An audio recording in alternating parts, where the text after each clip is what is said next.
speeding bullet. More powerful than a locomotive. Able to leap tall buildings at a single bound.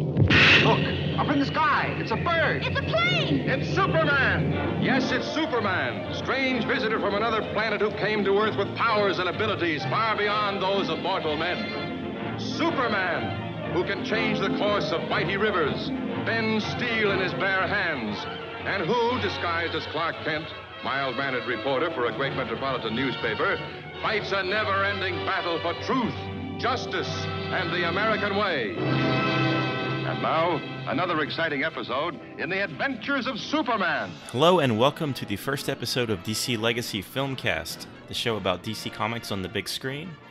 I'm your co-host, Chris Ayers. And I'm your other co-host, Dennis Cooper.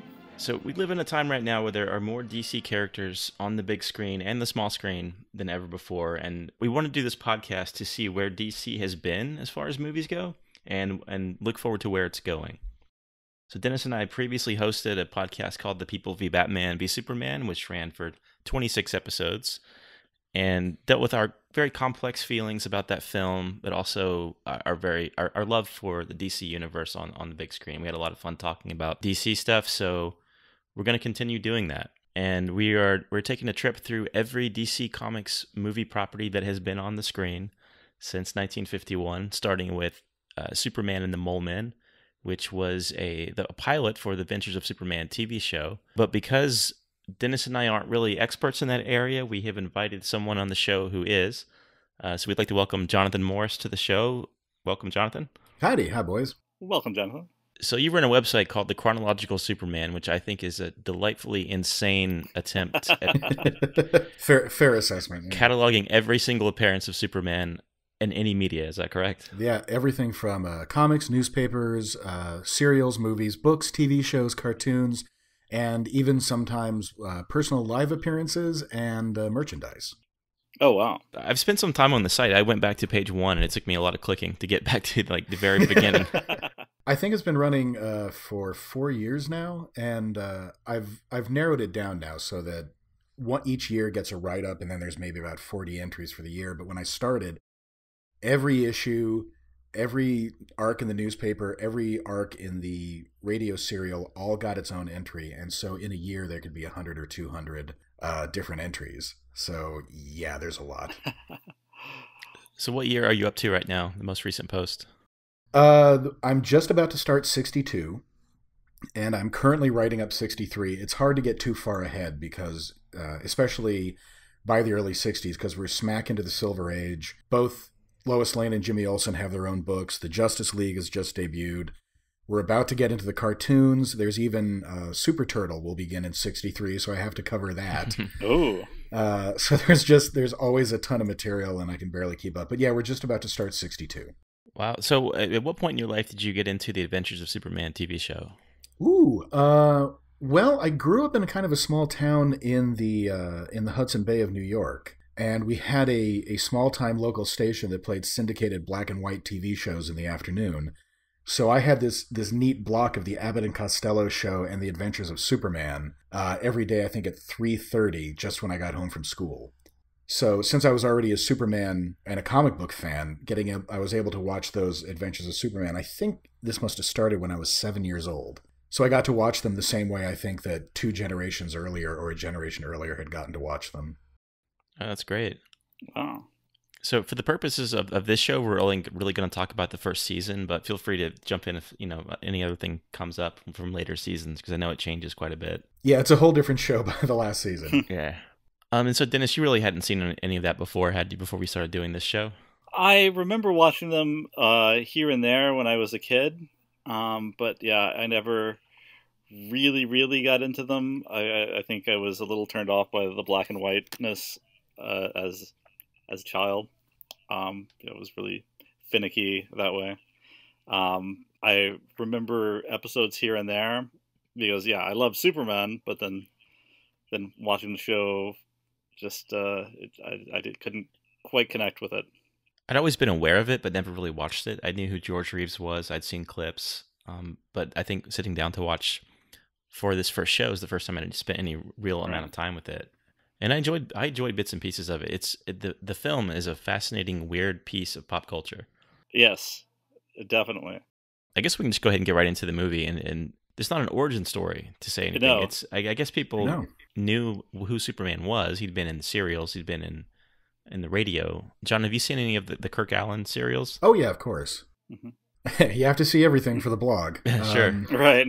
Yeah, actually, you're right that it is weird that it's not an origin story, because they're not shy about repeating the origin in different medium. Right.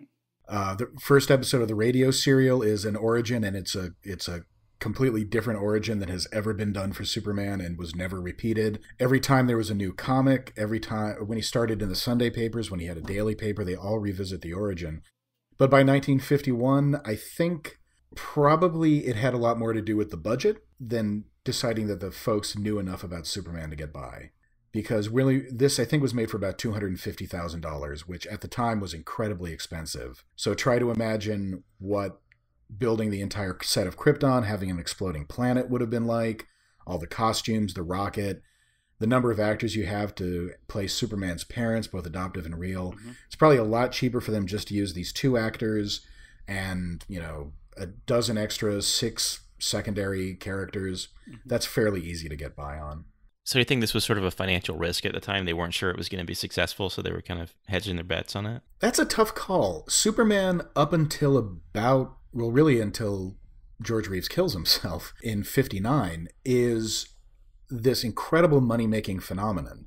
The big conflict between Jerry Siegel and DC president Jack Leibowitz was really that Leibowitz was earning money hand over fist with the Superman license, and neither Siegel or Schuster were seeing much about that. The radio serial was one of the highest rated radio serials on full stop. When the TV show debuts, it's going to be one of the highest rated TV shows. Superman is always a big moneymaker. That's in even the Kirk Allen movies. They had, the story is that every theater that showed a Kirk Allen Superman movie had to add additional showings, had to extend the run if they could manage it.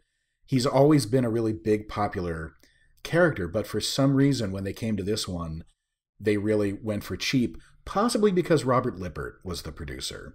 And if you've watched a lot of Mystery Science Theater, Robert Lippert will be a name that is incredibly familiar to you, because he produces or directs the lowest possible budget movies that you can manage. Just lots of close-ups of lizards bought at a pet store, and those are dinosaurs.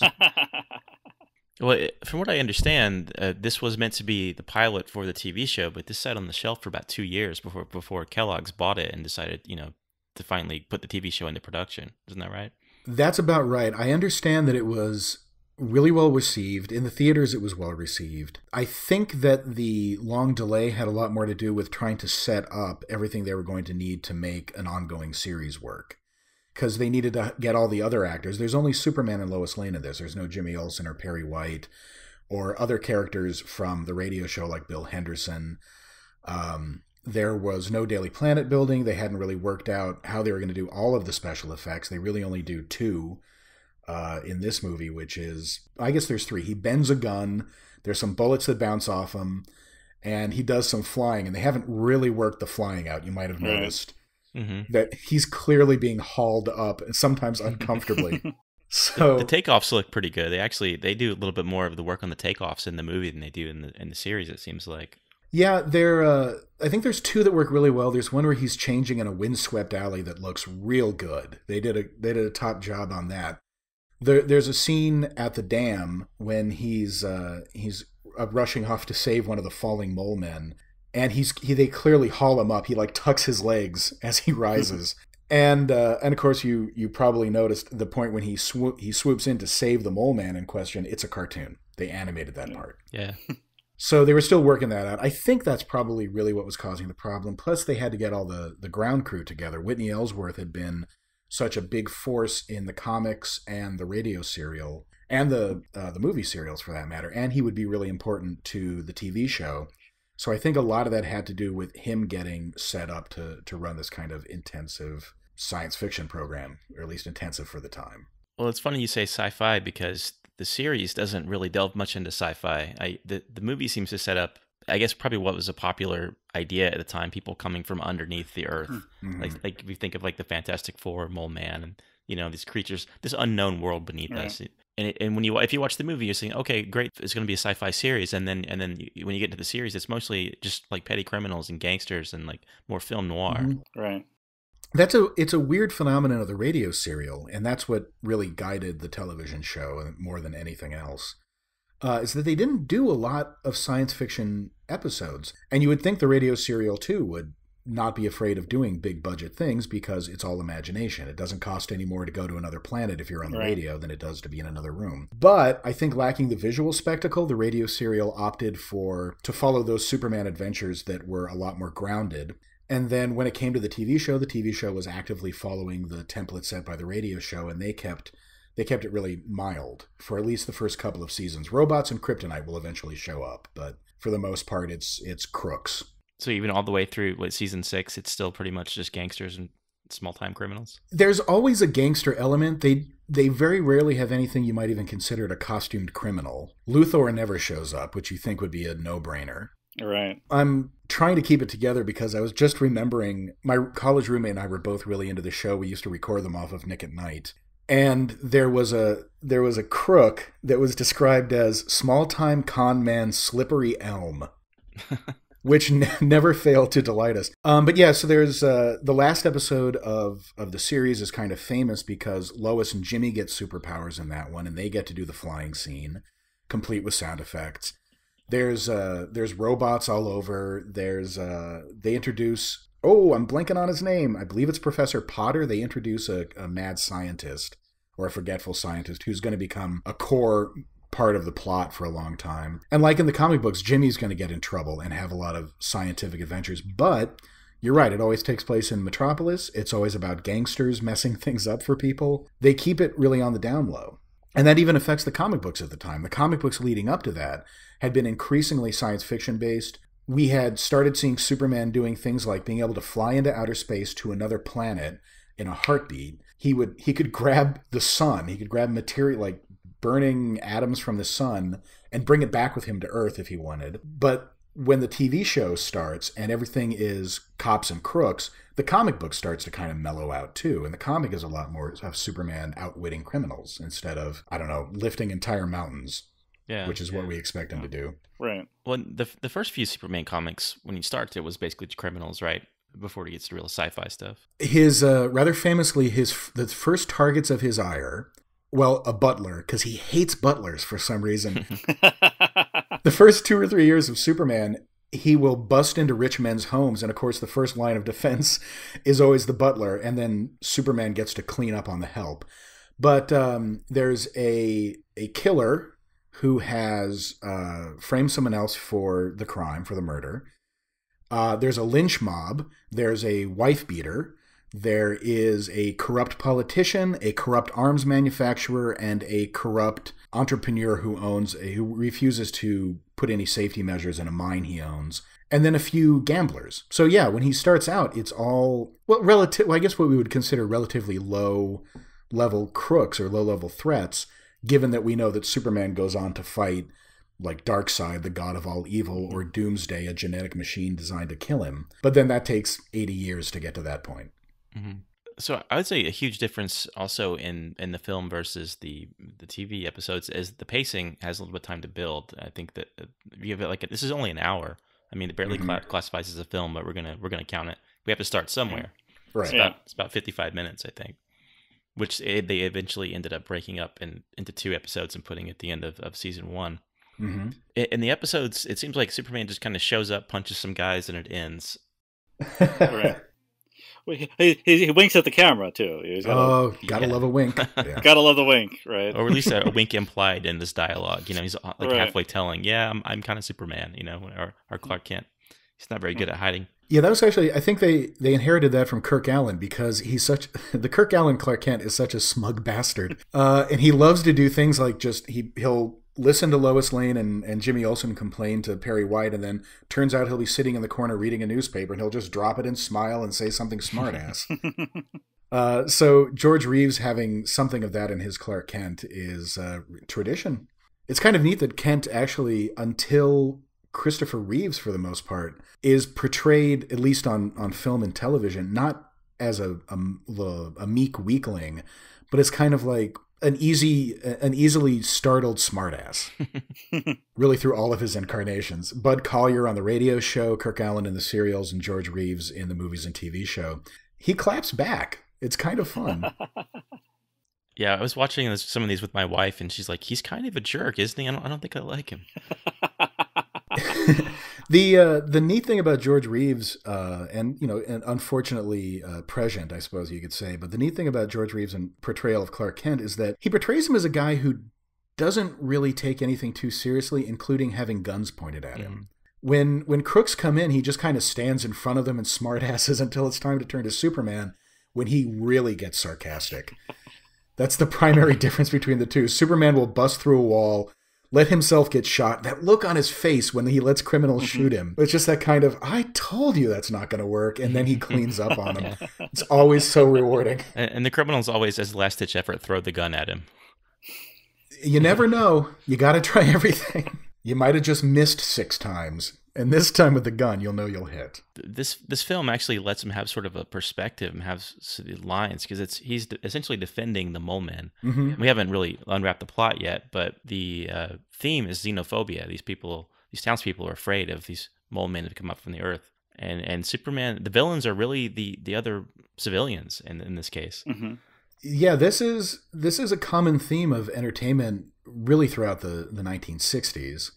Or early 1960s, and we're just starting the Cold War. So this movie comes out in 51, right? We've been in Korea for a year. That's the largest conflict in which the U.S. and the Soviet Union find themselves on opposite sides, excluding the period during which the Soviet Union was part of the Axis powers. We're seeing a Red Scare. Oh, in fact, I can give you a little bit of interesting trivia that Jeff Corey, who plays Luke Benson, the gun-happy yokel in this, he's a year away from getting blacklisted. Oh, really? He will not work for another 8 or 9 years, about a year after this movie. And he's an actor who's in everything. He's one of those guys whose IMDb page is like 20 pages long. Oh, yeah. But yeah, he's about to get blacklisted. America is in the middle of a Cold War, or at least at the start of a Cold War.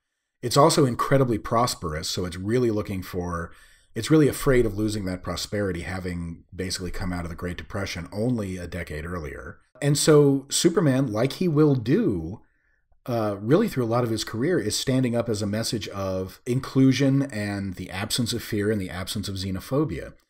He has this argument with Luke Benson where he says something like, they're harmless. Also, you invaded them. Right. You broke into their world. He's really making it clear, like, they're not at fault here. You are, and urges them to have some kind of self-reflection. Yeah, it's very political. It's very, very political. It was putting me in the mind of a Twilight Zone episode, which I believe was called The Monsters Are Due on Maple Street. Does that sound familiar to you? I don't think I know that one. I don't know that one, yeah. It's about 10 years later. It's a Rod Serling episode, and basically what happens is a neighborhood is blacked out. All the neighbors come together to try to figure out what's going on, and a little kid puts an idea in their mind that it's an alien invasion. And they laugh him off at first, but then some things happen, like they see a dark shape fly over the town, and then the cars start, and then the cars stop. And the paranoia increases, and by the end of it, the whole neighborhood is in a massive riot. And they pan back to show that the shape that flew over them was a flying saucer. And all they're really doing is turning off and on the electricity to panic the people so that they attack themselves. And that's how they're going to conquer the Earth. Mm-hmm. And that felt a lot like what was happening here. It wasn't that the mole men were trying to engineer conquering the world, but certainly you could see how... I don't know if you want to go through the plot first or if it's okay if I spoil it a little bit. But so what happens is these 2 mole men emerge from the deepest ever oil well that's ever been drilled. It's broken into their world. They're curious about what in the surface world has been busting into their little cavern. They climb out. They find themselves attacked by xenophobes and shot, and one of them gets knocked off a dam, and they try to burn another one alive, and it's horrible. One of them escapes, goes back down the hole, and they come back with weapons because they've just been taught that humans are incredibly hostile and need to be killed. And it's not a nice weapon. It's goofy looking and it's giant and it has to be supported on one mole man's back, which is my favorite. They're carrying this thing because they're played by little people actors, and the weapon they bring is as tall as the mole man. So one of them has to bend so he can be balanced on his back. But anyway, they shoot Luke Benson, who's the leader of this mob, and he hollers in unconscionable amounts of pain. It is ghastly. I'm trying to imagine little children watching this. And he's acting like they're shoving hot knives through him. And then, of course, Superman jumps in to stop it to show that, he's against violence. He's not pro-mole man exactly. Mm-hmm. Yeah, there's very much that political message that acting in fear will make it worse and will, live by the sword, die by the sword, I suppose is really the moral of the episode.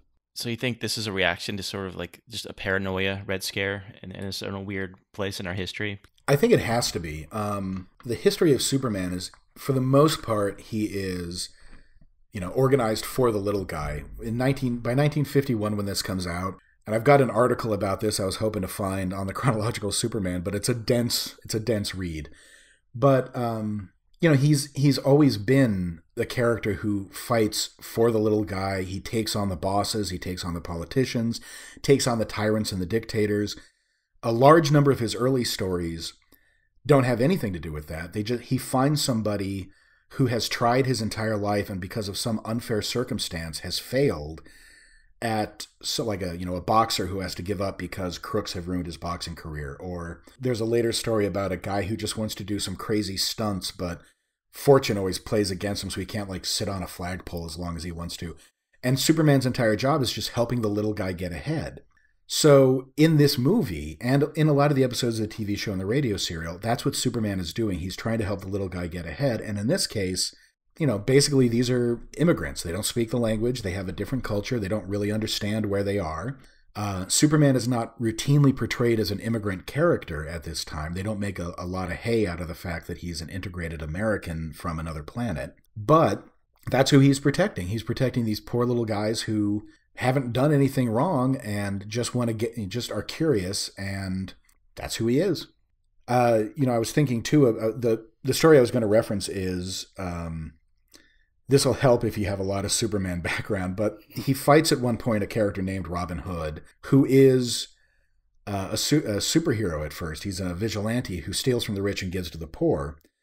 And when Superman has a fight with him later in the issue, he gives him a lecture about how it's wrong to flout the law and to act against the police and how you should work within the system to change things, which is ludicrous because he literally starts his career by picking up a politician and throwing him over a power line. So there are a lot of differences in the character, but the Superman in the Mole Men is really close, really faithful to sort of the essence of the early Superman. I think actually you might even be able to look at it as part and parcel of the Superman versus the KKK episodes of the radio serial, when he was fighting different white supremacist entities.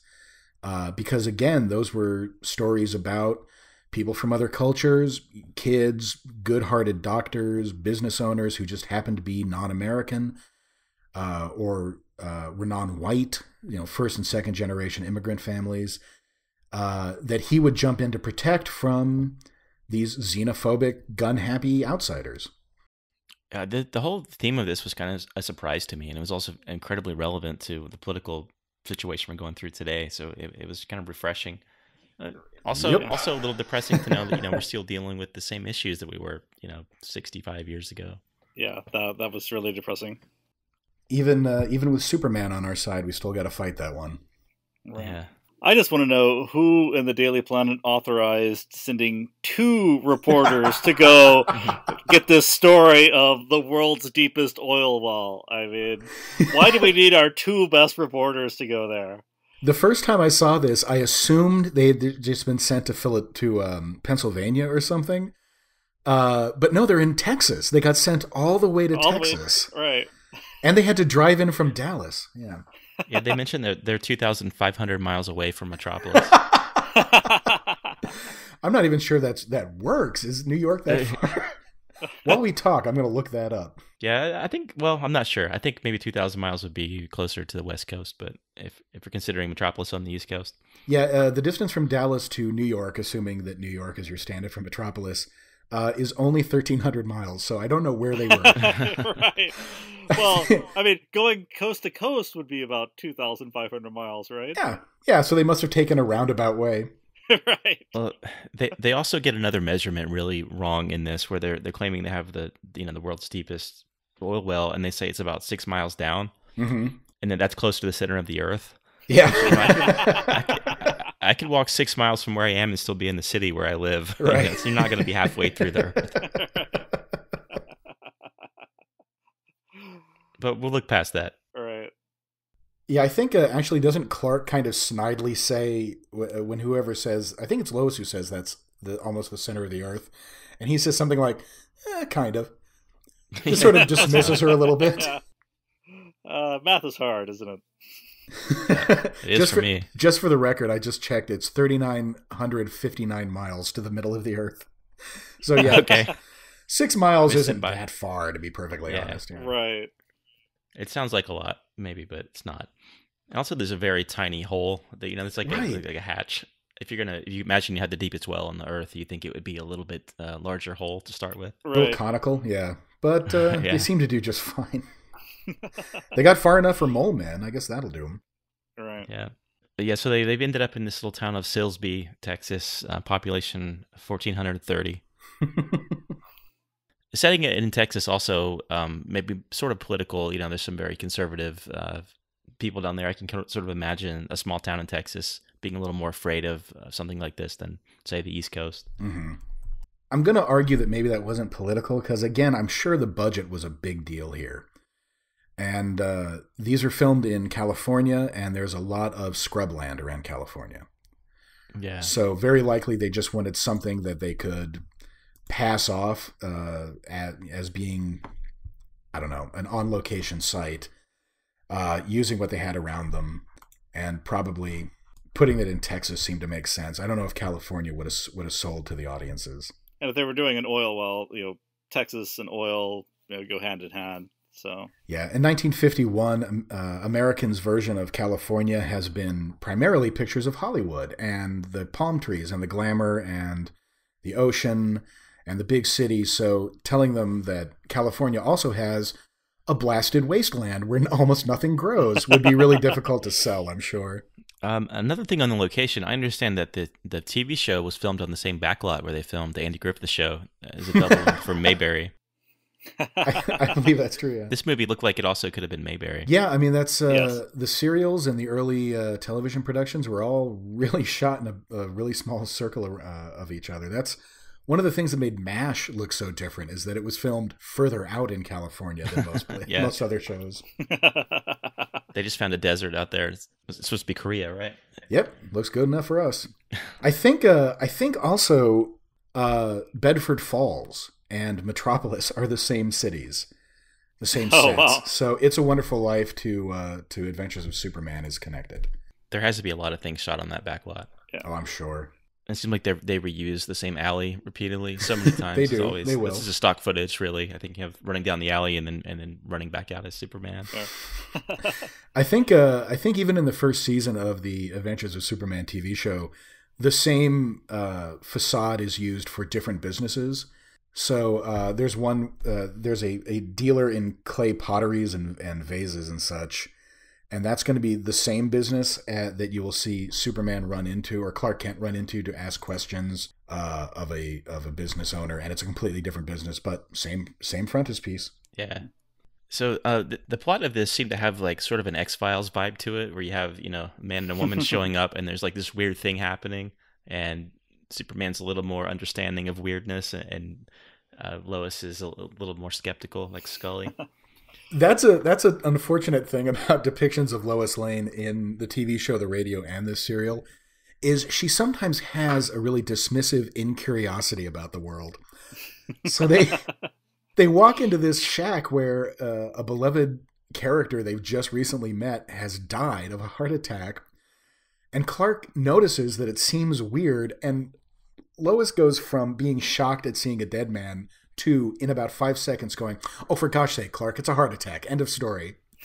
Like, you're a reporter. Right. He has Well, that's not the story they came to cover. no. He has to show her a glowing orange before she even reluctantly agrees. All right, might be weird. Yeah, I like the X-Files comparison. I hadn't thought about that. Well, the TV series seems to fall into either an X-Files or Scooby-Doo or Hardy Boys kind of. Like most of there's usually like, you know, a strange, like the Lighthouse episode with Jimmy Olsen. It's very much a Hardy Boys or Nancy Drew. Yeah. Or anyone that has a villain that's unmasked at the end is very much a Scooby-Doo episode. Yeah, that's pretty good. It's basically the same mystery templates reused over and over. Over and over again, yeah. Well, that's kind of how that works. You know, the audiences really quickly got comfortable with some types of stories, and then, you know, you wanted to sell those to audiences, so you put more and more of them in. Yep. So I did look up the two actors who played the two main mole men, and one of them has very few credits. He was in like a couple things, not really worth talking about. But John T. Bambury, one of the mole men, he was in a film called The Terror of Tiny Town in 1938. I have not seen this. Have you guys seen this film? No. And a very long time ago, in one of those like intentionally let's watch a bunch of bad movies parties, it's embarrassing. I'll read the description on IMDb. An evil gunslinging midget comes to terrorize the good little people of Tiny Town. The townspeople organize to defeat him, and zany antics ensue. Right. Golly. Oh, golly. And that guy had quite a few credits as a little person actor. So, do you have any idea if he was the first or the second mole man? I can't tell them apart. I don't know. The second one, the one who they try to burn alive, has this amazingly woeful face. When he's suffering, it looks absolutely heartbreaking. He's running away from the dogs. He stops to take a breath, and they do a close up on him, and his mouth is just like a distended half moon of agony. He's really good, which I was not expecting from a guy in an egghead prosthetic. Yeah. Yeah, it is really affecting. When you're watching that guy suffer and almost burn alive in a cabin, you know, it's like it's really heartbreaking. Yeah, and it's pretty smart to have made them very diminutive, because the townspeople have every advantage. They've got the dogs, they've got guns, they've got numbers, and they're 2 to 3 times their size. Right. So the mole men don't have a chance until they bring the pain weapon in. But before that, yeah, it's absolutely a one-sided fight, which helps Superman pick a side, of course. The scene where they go to the little girl's bedroom and you know, they're not meaning any harm right there, right? And it is very much like the Frankenstein film. Frankenstein, opposite of the mole man, does have the power to accidentally kill. I think he kills that little girl in the movie. But it seems like that middle portion where they're discovered and then there's the angry townspeople like pitchforks and stuff. It was very much Frankenstein. Oh, yeah. I think definitely recalling it. I think the little girl was an easy emotional connection for the audience. Also, that's the second human being the mole men have seen, and she's their size. I have to imagine they thought she was an adult and probably were a little delighted to find she was a child. She's responsible for Superman's first line in the movie. Clark has a lot of lines before Superman does. And I'm of the opinion, being a self-proclaimed Superman expert, that the first words you hear from Superman in any movie or television performance is really important to how that character is going to behave and how that character is going to be received. Like, obviously, the first Superman lines you hear in Superman the movie, the 1978, is the, you know, I've got you line, which is, and then Lois, of course, says, you've got me, who's got you? And it's an iconic scene, but it's also really reassuring. It shows what Superman does. He shows up and he's got you. It's not a large mission for him. It's not necessarily even truth and justice. It's when things go wrong, I'm here. In this movie, Superman's first line, and I'm going to have to paraphrase, I really don't recall the specifics, but it's the first sentence is, the little girl's all right, which again, very important. He's there for children, which is the number one reason you have a Superman in the first place. He's there to make sure the child's all right. He says the mother was just scared, she screamed. He explains everything. The next words out of his mouth are telling Luke Benson to put the damn gun away. Yeah. So I like those two as a real indication for how George Reeves' character is going to work. I'm here to keep kids safe, and put your goddamn guns away.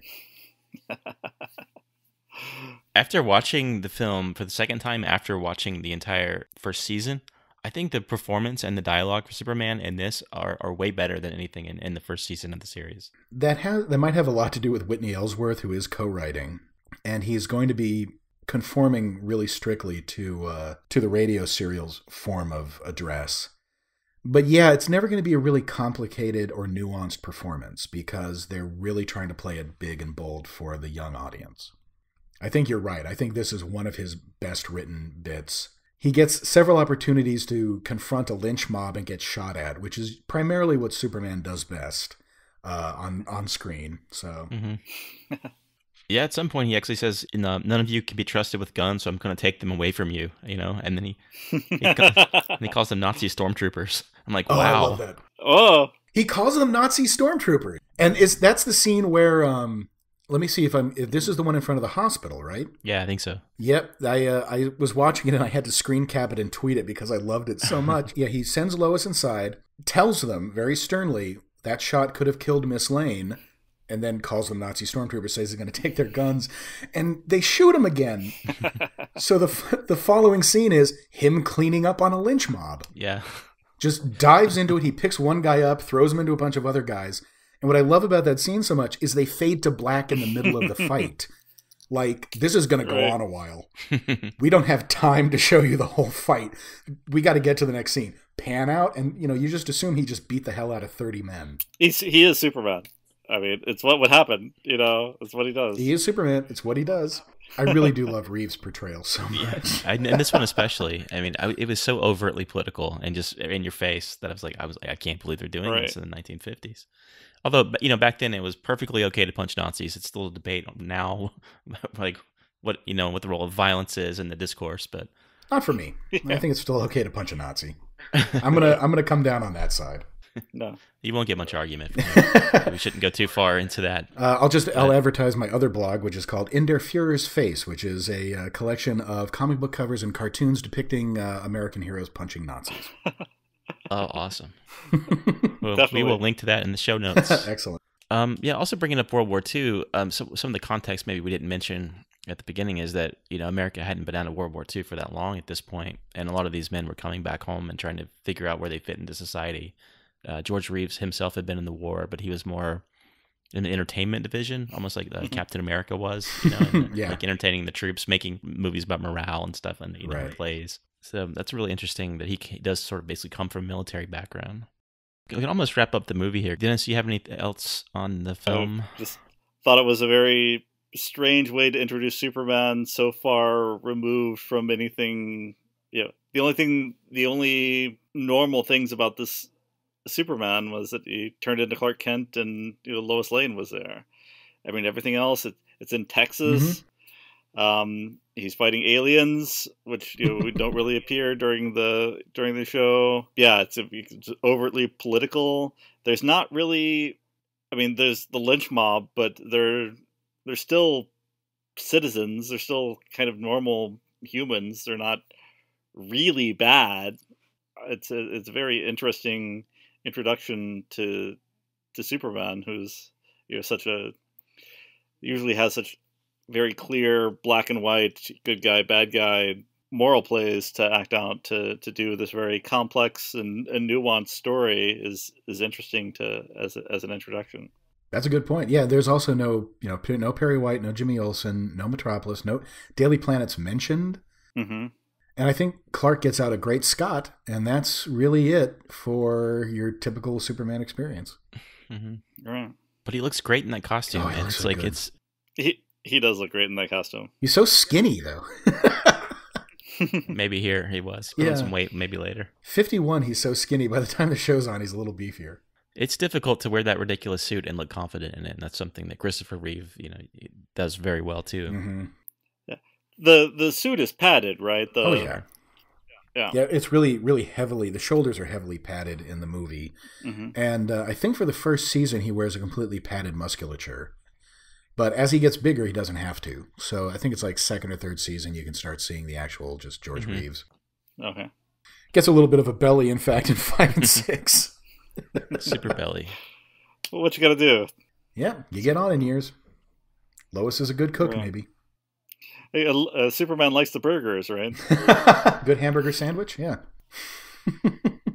I'm thinking the Action Comics cover where he's eating all the burgers. Yep, sitting in front of a... Yep. I like about that one? I like the army of car hops who are serving him burgers. Yes. They had to call in everybody to work that day. Right. Yeah, so anyway, at the end of the film, the Mole Men return back to where they came from, halfway down to the middle of the earth, and everyone lives happily ever after, we hope. We don't know because it's never mentioned again. So Right, we never see them again. it's a sort of a cautionary tale, sort of morality play about xenophobia, which is a really interesting way to introduce or reintroduce Superman, I should say, to popular culture. I think it's about commensurate, though, with what at the time would have been how your average American thought of Superman. You know, you're looking at, in 1951, Superman's been around for 13, 14 years. He's been in every media. He's been a phenomenon culturally. As we look at the 20th century as a whole, it might become more arguable, but at this time, he's certainly the most potent American folk myth in the public consciousness. And you have not just kids who are being introduced to him or who are, have been reading for a year or two his comics or listening to the radio show. Their parents all grew up being kids who listened to the radio show and read the comics and were there when Superman was introduced. So I do kind of feel it's not, looking back from our perspective, what we think of with Superman. It's definitely not Henry Cavill floating in midair staring at people for real long times. But it seems fairly on brand for the Superman of the 1940s. To really be more concerned with what's happening in a small town in America than what's happening in Lex Luthor's laboratory or in Brainiac's spaceship. Sure. I mean, the whole point of this podcast is exactly this kind of thing. We want to see where they've come from and where they've gone. And Superman is, always been there for so many generations, constantly. Right. And that's really fascinating. There's an essence, a basic essence to Superman. The details might change sometimes. I think they've gone a little too far, maybe with the Batman v Superman portrayal, getting away from the essence. But yeah, yeah, that's really what I'm trying to look at on the chronological Superman is taking a look at how this character becomes, Zack Snyder's Superman after having been Christopher Reeve's Superman and George Reeves' Superman, or Neil Adams and Denny O'Neil's Superman, and I don't know, Mort Weisinger. Everybody who's touching him in one way or another creates a completely different portrayal of them, but it's all around this core of a character that, you guys just spent, how many episodes did you spend talking about Batman versus Superman in your last podcast? 26. Good Lord. Yeah, half a year. Half a year. Oh, yeah. Golly. But I'm sure you came across the idea that what made Snyder's interpretation of Superman so tough for a lot of people to swallow is that he would keep leading them to points when we thought we knew that's where Superman would go, and he veers off. We thought we would get to the scene where Pa Kent says, well, you put your identity at risk saving that school bus full of children, but you know what? You did good, and that's what you're supposed to do. And we'll do. No, instead he says, you should have let him die. Right. Yeah, and let me die. If ever a tornado kills me, let it kill me.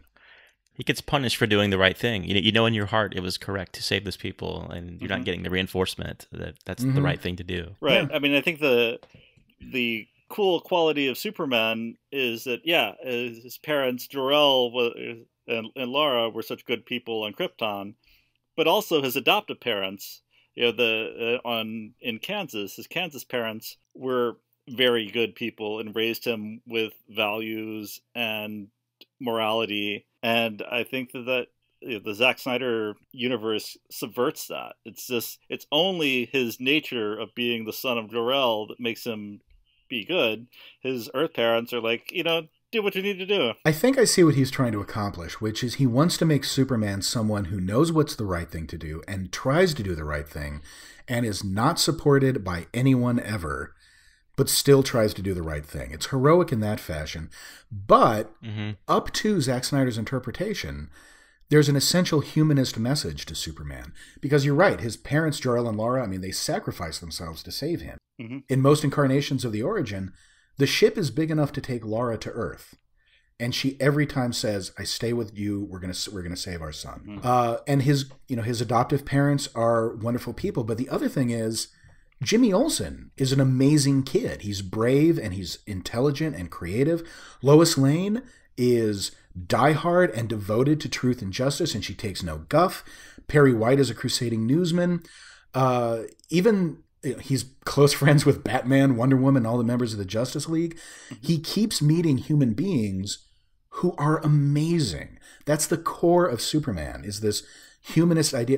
In 1963, there's a story where Superman thinks he's dying. And I believe it's a remake of a story that had appeared earlier, and I believe it appeared in 1951, now that I think about it. At one point in the story, Superman wants to leave a monument to the people of Earth. He flies into space, uses his heat vision to deface the moon, which is not cool. But he leaves a message for them, revealing his identity and his last will for the people of the world.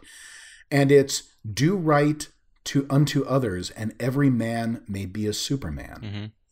That is a powerful sentiment that explains, I think, Superman's appeal. It's not, the powers are great and the spectacle's great and the stunts are great, but the core is that even without those powers and without the stunts, and even if you're not fighting aliens for the sake of all mankind, if you do good unto others, you are Superman or Superwoman or boy or girl or however you identify yourself. You have connected to that deep humanist core of philosophy that drives the character over the last 75 years. And that I don't think Zack Snyder gets. Yeah. Yeah. Definitely doesn't have a Jimmy Olsen there to guide him. Oh, no. How many Jimmy Olsens did they... Wasn't there like a Jenny Olsen that was supposed to be the Jimmy Olsen of Man of Steel, and she got like killed by a exploding building? She didn't get killed. Yeah. Oh, no? Lost a leg? Lord, nobody gets out unscathed. She's in both films. They changed her name to Ginny Jurwitch at some point. There was a rumor that she was going to be a stand-in for Jimmy Olsen, but she technically is not. She's just basically kind of filling that role. But so it's just they killed him in the CIA. Got it. Oh, God, Snyder. Since we were talking about the origin, we can spend a little bit of time on some of the best episodes of the TV series, at least in season 1. Oh, sure. Because the first episode of the series does the origin story in about 25 minutes, all the way from Krypton to coming to Metropolis. I love that episode so very much. Almost entirely for the... First off, George Reeves trying to play a teenager. Yes. The largest, muscliest teenager in history. How anybody would not think that was Superman? Well, no, he was 25. Yeah, I know, but oh my God, he was enormous. Right, yeah. But hulking over Ma Kent. Yeah. But yeah, I love that episode a lot.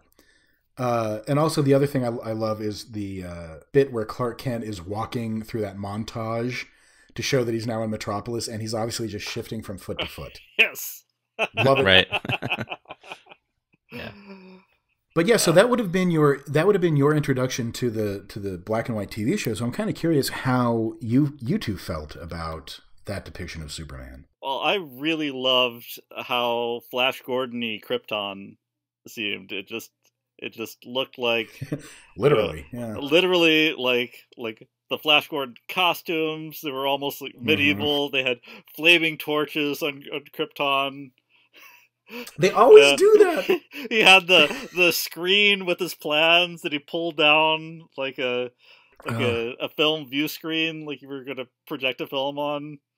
It was, the technology was just cutting edge for 1951, but it was, this futuristic planet. We have to give some credit to Zack Snyder for getting one thing right, which is his Krypton had an inexplicably medieval element too. Right. It wasn't torches on walls; it was dragons. Mm-hmm. Yes. So at least he got that much right. I mean, yeah, I loved Krypton, even though it didn't feel all that different than Mongo, or or any of the other science fiction serial other alien worlds of the time. I think there was more thought put into the Krypton world and Man of Steel than probably the rest of Superman in that movie. Like the Krypton stuff, even though it was completely different than what we're used to, it made sense and there were reasons for it. If you're going to change it, fine, but if, give me good reasons, and they really did. I really loved that first half hour of Man of Steel and the Krypton stuff. Right. I mean, I would watch an entire movie set on that Krypton. Just give me that. I think you're going to get that, aren't you? Aren't they doing a series on Krypton that's supposed to be a little more Snyder influenced? I think there's a David Goyer produced Krypton show in the works for like Sci-Fi Channel.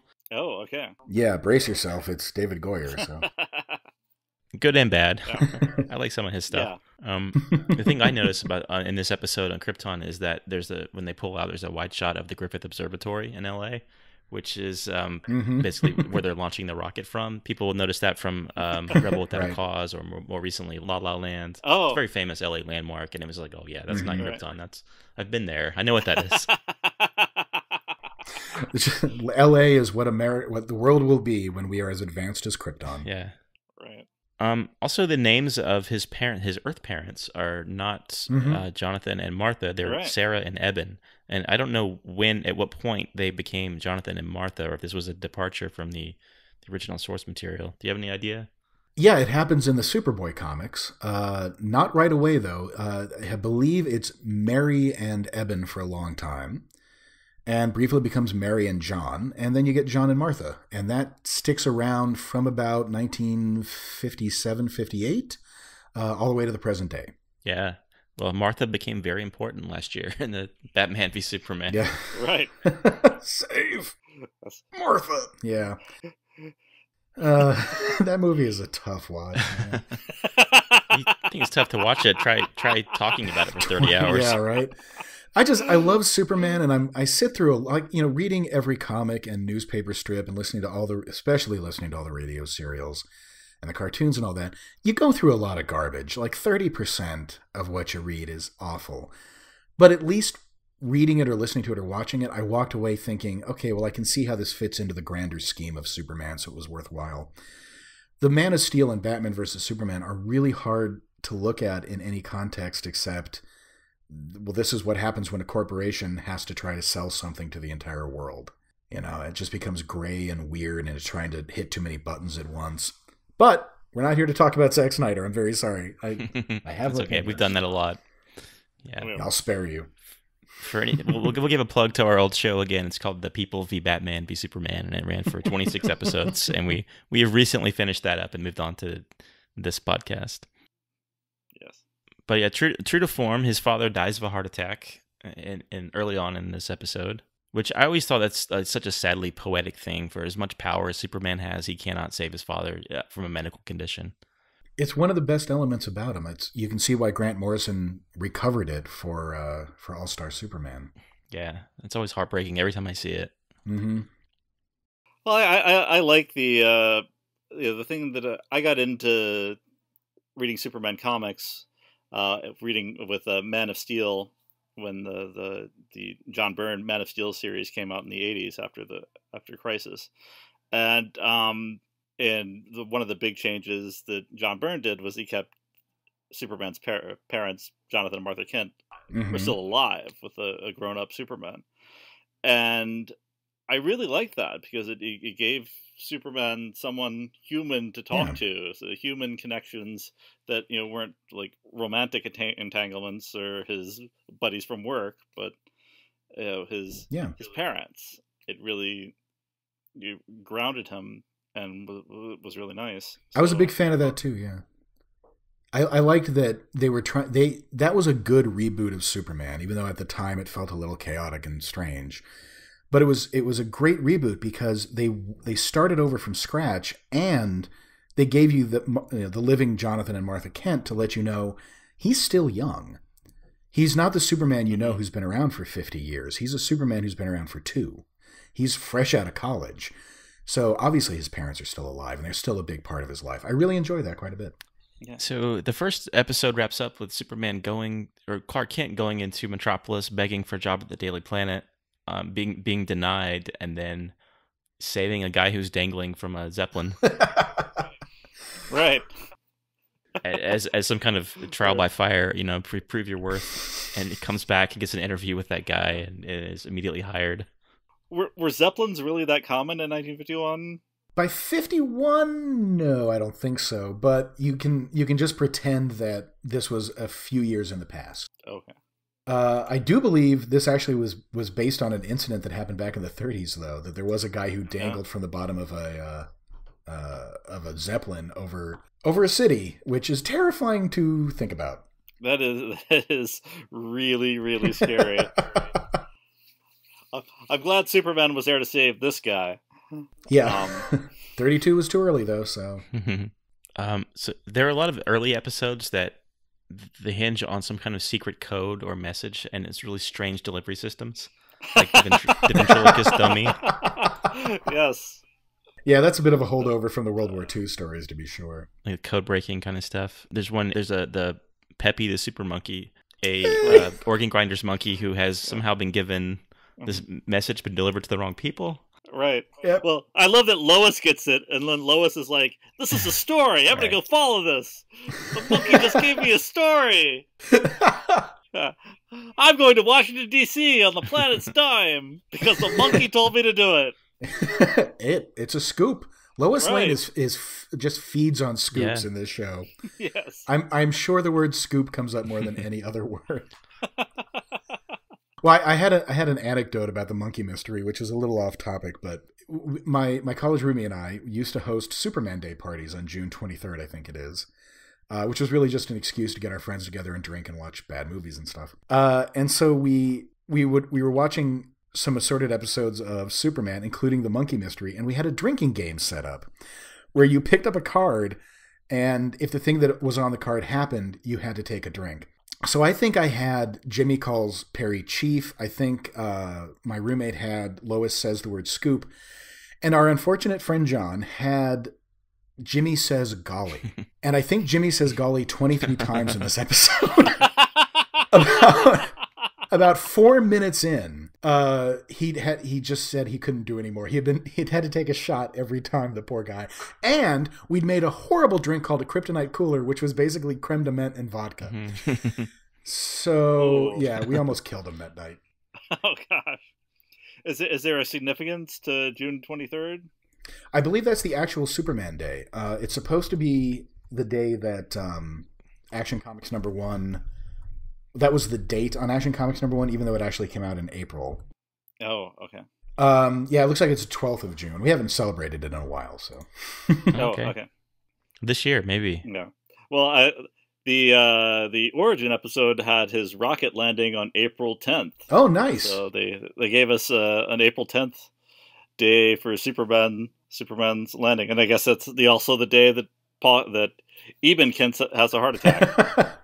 So. Oh, was it in the same day? Well, yeah, because it was on his birthday or whatever. Yep, young Clark's birthday. Oh, that's Martha right. Martha sent him to the town to bake a cake, and he came back, and his dad was long dead. Was dead. If you want to have Superman Day celebrations, there's like a dozen different days you can pick. The New York World's Fair had a Superman Day on July 3rd.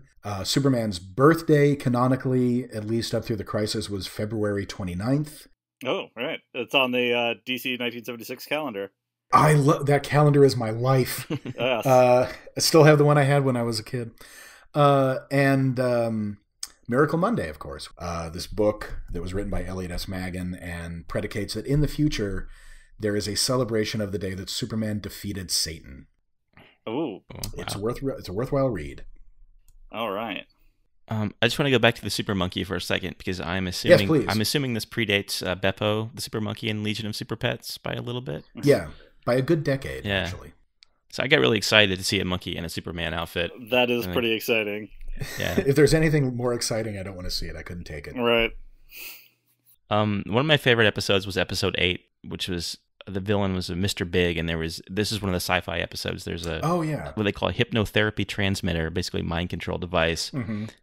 They're mind controlling a senator for some evil purpose. And in this one, Superman actually saves a plane, which is not something you'd see much, at least not in the first season. No, it's a big stunt. Yeah, they actually he actually looks like it's heavy too. That's one of the nice things about early Superman, like on the Fleischer cartoons or Superman on the TV show, which is sometimes it looks like he's really putting an effort into his work, which you don't necessarily get with in Batman versus Superman. Sorry to go back to it, but. Like Doomsday is shooting out heat vision beams that are clearly capable of destroying city blocks in a go, and Superman is kind of grunting like, this is uncomfortable. Whereas in the old ones, yeah, he's really putting a lot of labor into it, which is nice to watch.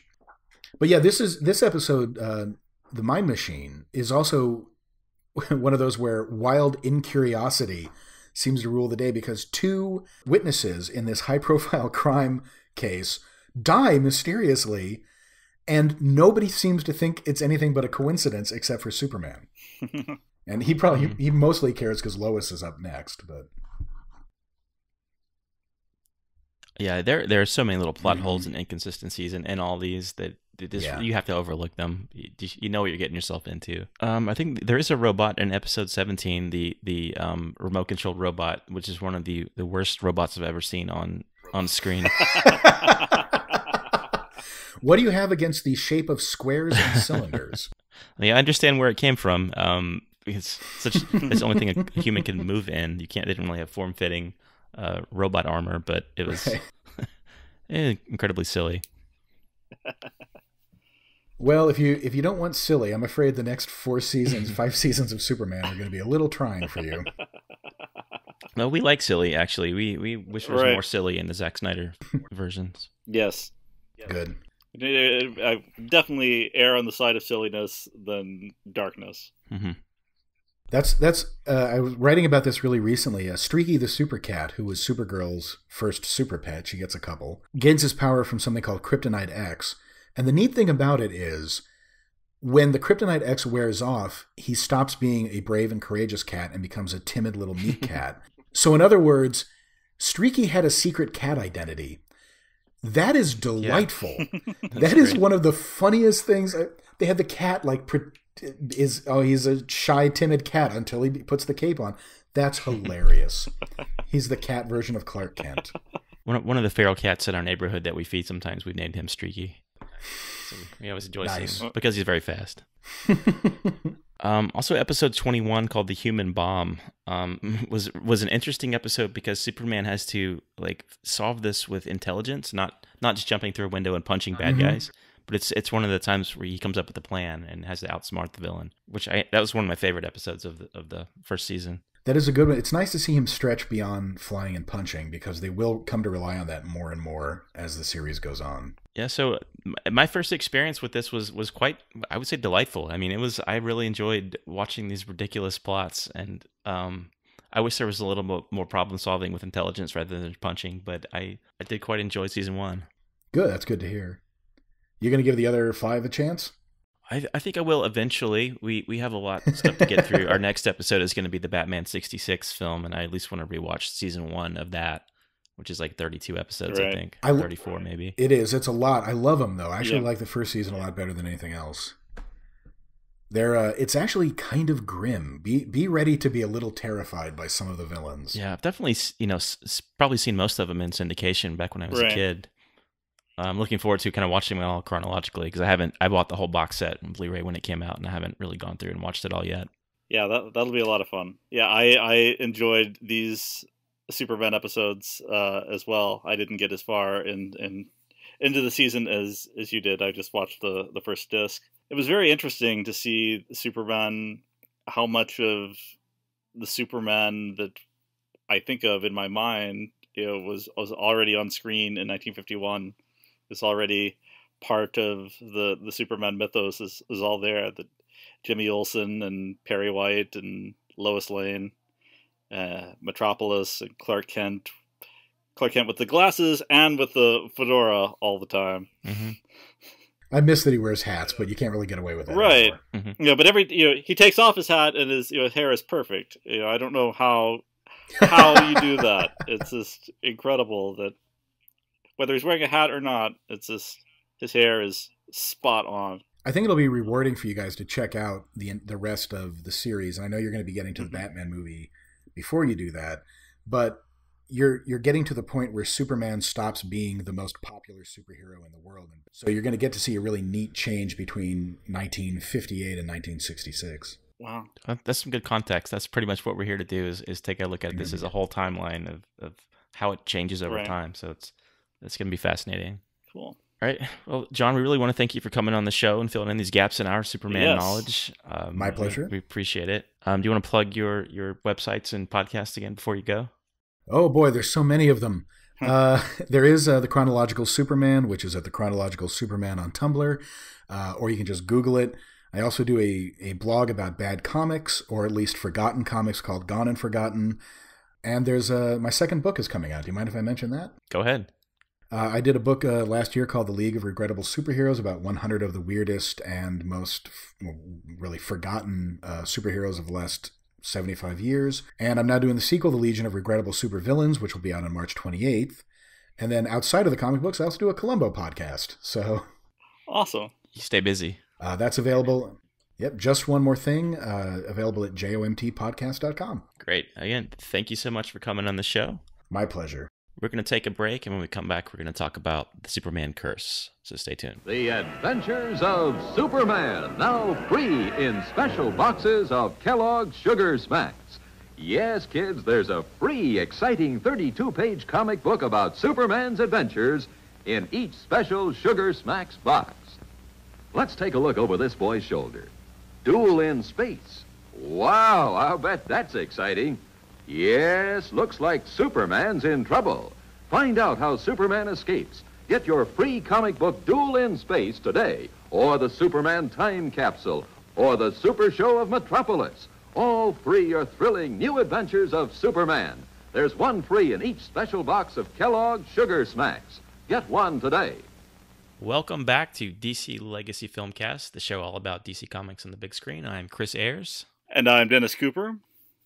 So you just heard us talk about Superman and the Mole Men and the Adventures of Superman TV show, which ran for 6 seasons. And unfortunately, at the end of the 6th season, after the show had been canceled, George Reeves took his own life under sort of mysterious circumstances. That's something we're going to talk about coming up in our discussion of Hollywoodland with screenwriter Paul Bernbaum. But George Reeves is sort of credited with being the beginning of what is called the Superman curse. Ooh.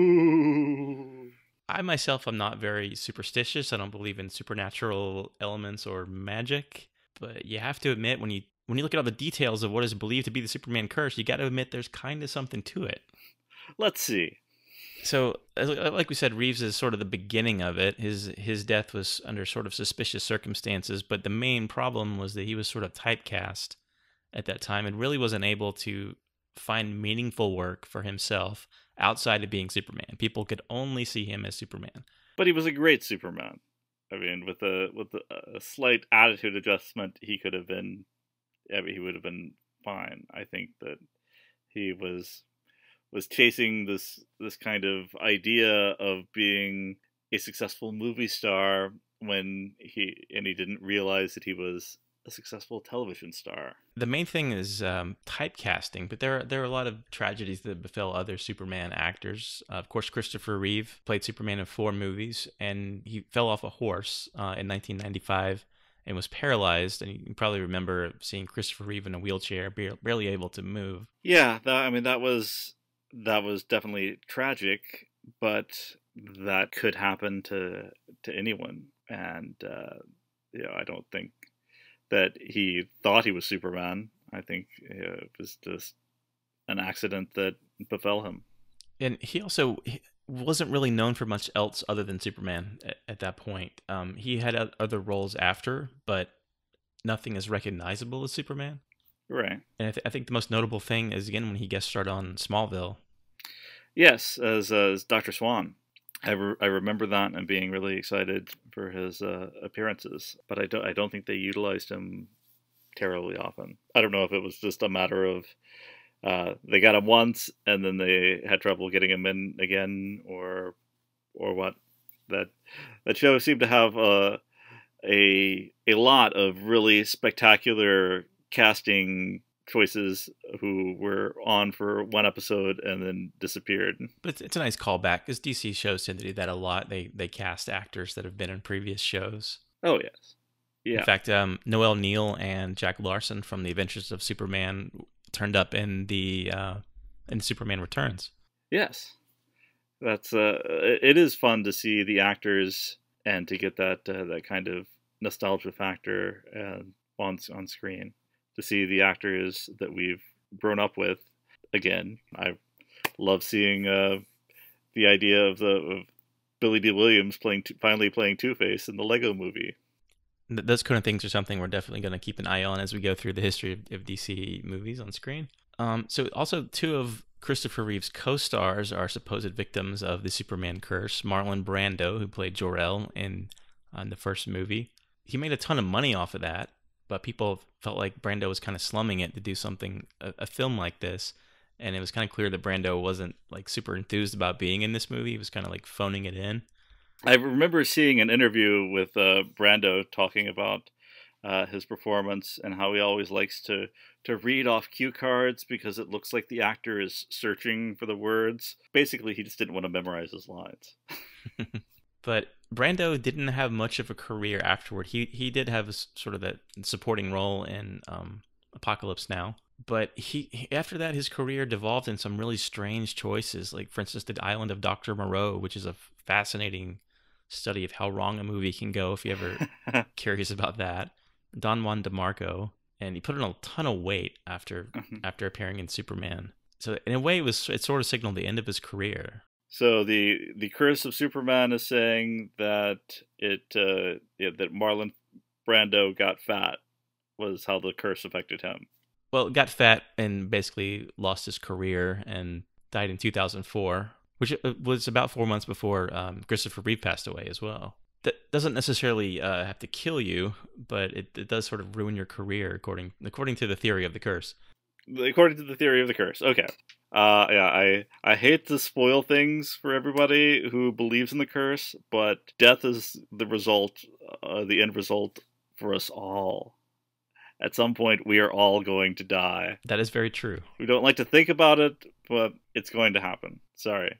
Spoiler alert. Well, someone who is still alive, the co-star of Christopher Reeve in those movies was Margot Kidder, who played Lois Lane. And supposedly the curse affected her in strange ways. First of all, her role was greatly reduced for Superman 3 after she was unhappy about changes to Superman 2. In a way, she had some mental disorders that kind of sidelined her for most of the 80s and 90s. She had huge mood swings and depression and was unable to work for a long time. There was a freak out in California in 1996. She was convinced that her ex-husband was trying to kill her. She cut off her hair, and she was admitted to UCLA Medical Center for treatment. It sounds like she's recovered a bit. She hasn't acted very much, but again, she also appeared in Smallville. Yes, I remember her in Smallville as well. It was great to see her come back. I hope that with the new set of DC shows, we have more chances for opportunities for callbacks. So also Richard Pryor, who was in Superman 3, that's also kind of signaled the end of his career as well, and everybody seems to think that Richard Pryor was a really odd choice to be in Superman 3.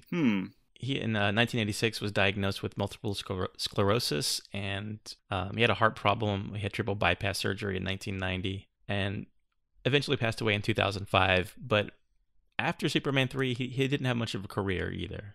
Okay, that's interesting. So it's more maybe a career killer than a literal killer, I think. Right. Okay. The curse is that it's hard to find work after working in a Superman movie. I'm getting that. Okay, I'm picking that up now. Yeah.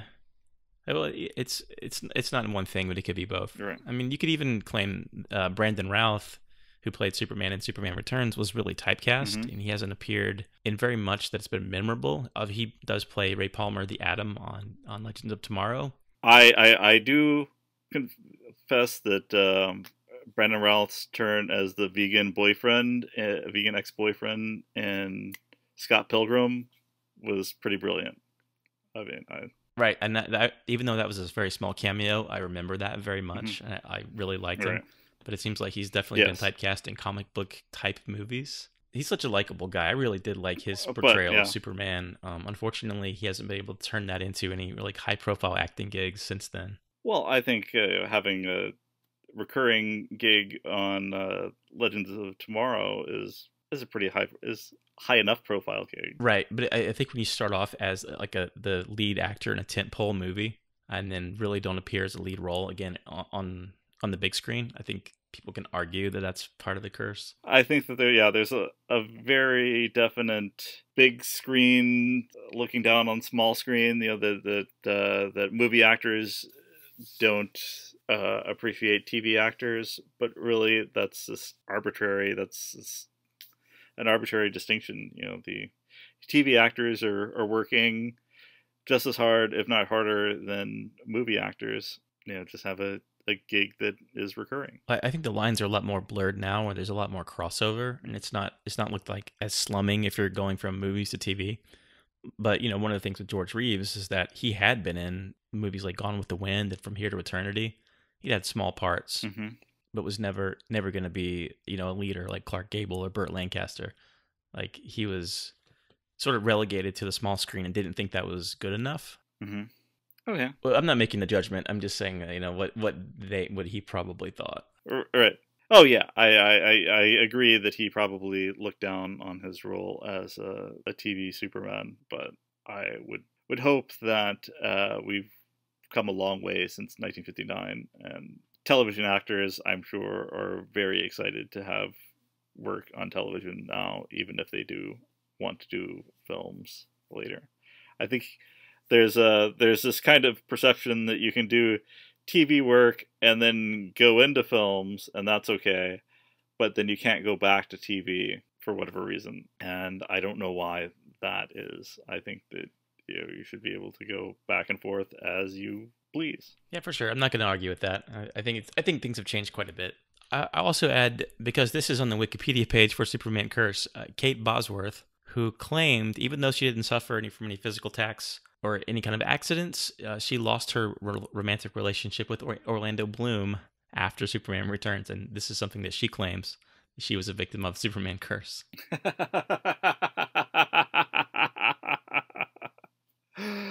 Oh yes, okay.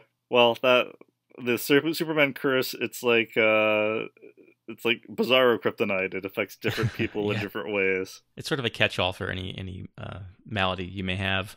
Anything that bad that happens to you. Oh, it's the Superman Curse. I would also say that we haven't seen a whole lot of Kate Bosworth on the big screen that I can remember past Superman Returns. She's definitely been working, but it hasn't been an A-list career. Like, it seems she was on that trajectory for a while to be that. No. And then going back to the very beginning of Superman, people also list the creators Siegel and Schuster as part of that curse due to the business deal. They were basically locked out of profits on Superman. They were, for the longest time, in legal battles trying to maintain copyright of Superman and Superboy. I think that those things have been settled now. Mm-hmm. But for a long time, they were really undervalued, underappreciated. Yeah, I mean, I think that it was a travesty how DC treated Siegel and Schuster for the longest time, but it seems like they started to hash it out towards the end of their lives and get a little bit of fame and money towards the end, and now their heirs have that. I think when you watch Supergirl, it says something like, with arrangement to one of their families. I can't remember if it was Siegel or Schuster. Based on characters created by. Yeah, I'm very happy that DC has done that, and also related. And now seems that Bill Finger is credited with co-creating Batman now in the Batman v Superman credits.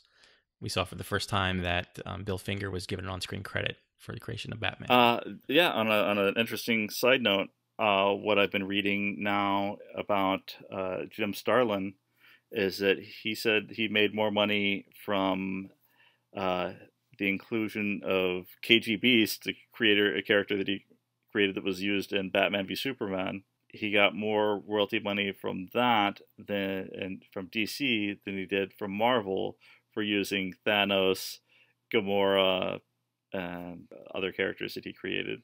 Yeah, that's funny. Well, good on DC for making good with your creators and paying them what they deserve. Yes, props to DC. So that's about all I've got with the Superman Curse. Maybe our listeners can reach out to our Twitter accounts or DC Legacy Films on Twitter. Let us know what you think about the Superman Curse. Is it real? Do you believe in it? Is it just a random sequence of coincidences? Yeah, I think it's just another name for typecasting, and you may be right. Yeah, that it's typecasting in a Scooby-Doo mask.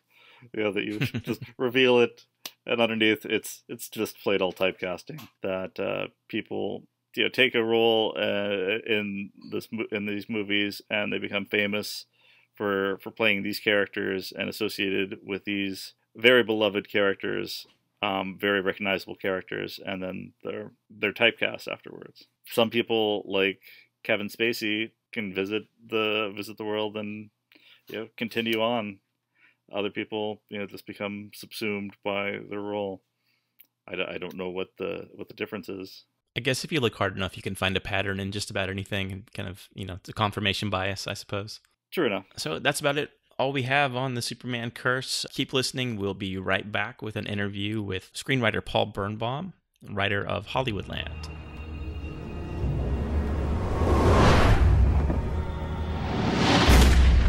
The guy used to play Superman. And he shot himself. What? Someone thinks he didn't. Mr. Reeves, why don't you tell me about him? A charming man. I'm much too old for you, you know? Your husband is the general manager of MGM. Tell me what you want. You can have it. Where he wound up, it should have been enough. What are these? These marks. What did he do, beat himself up before he shot himself? Dead detective. What's he got? Some questions. Since when do suicides miss twice and start over? That's unusual. This is how they work it. It just gets buried. Based on the true story of Hollywood's most notorious unsolved mystery. I see the pieces, how they should fit, how I want them to fit. Hollywoodland. So welcome back to DC Legacy Filmcast, the show about DC Comics on the big screen. I'm Chris Ayers. I'm Dennis Cooper. And now we're switching directions to talk about the 2006 film Hollywoodland, about the tragedy that befell Superman actor George Reeves. And to help us talk about that, we have the screenwriter of that movie, Paul Bernbaum. Welcome to the show, Paul. Thanks for having me. So glad you can make it. I want to start off the conversation this way. There's this framing device that you use with your fictional character, Louis Simo, the detective looking into the case, where he's got a son who they're a little estranged from. He comes back to see the kid, and the kid is distraught over the death of George Reeves. And I thought that was really interesting and necessary to have the child's perspective on there, the child that grew up watching Superman. And I'm wondering, is there a little bit of you in this kid who's sitting totally. in front of the TV?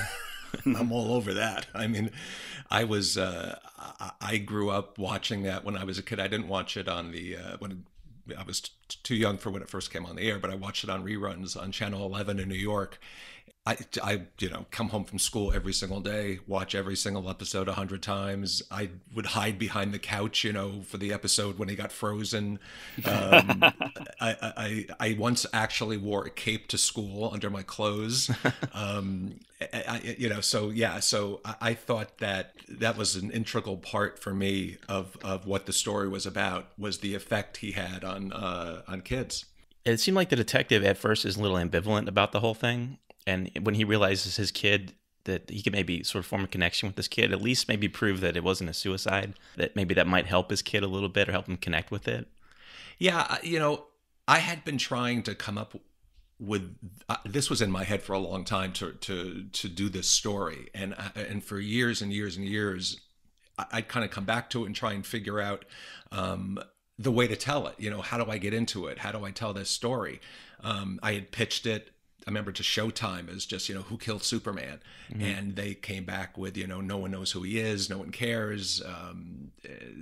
So I went through different phases of how to tell the story. And what I eventually hit on was, to tell it through this detective, which was, a combination of a couple people that were in George Reeves' life and investigating the death. This attorney, Jerry Geisler, and this a private investigator named Milo Spiriglio.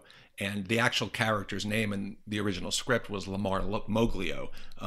That got changed for legal reasons. But so I wanted to listen. The story is about what it is to be a hero, and this was a story about a guy who obviously didn't see that, wasn't able to embrace that, but he sort of always knew he was able to see the effect he had on kids, and he always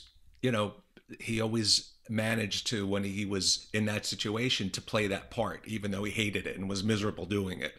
And I just thought telling that story through the detective who had a major problem with his son, was estranged. This was the way to connect, and this was the way to become a hero to his son. Yeah. There's you can't really solve the mystery. It's like some people are going to be upset, like, we didn't solve the mystery, because we're so conditioned to watch CSI or something, and they solved the case in 44 minutes.